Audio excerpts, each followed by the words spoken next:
ஞானம் தரும் செல்வியம்மா அவ வினையில்லா வாணியம்மா.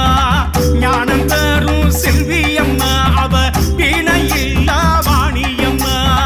மலையனூரு அங்காளம்மா என்றும் மக்களுக்கு காவலம்மா. பேயுறங்கும் காட்டுக்குள்ள ஒரு பேயுறங்கும் காட்டுக்குள்ள தன்னந்தனியா நின்னாளம்மா அவ தன்னந்தனியா நின்னாளம்மா. மலையனூர்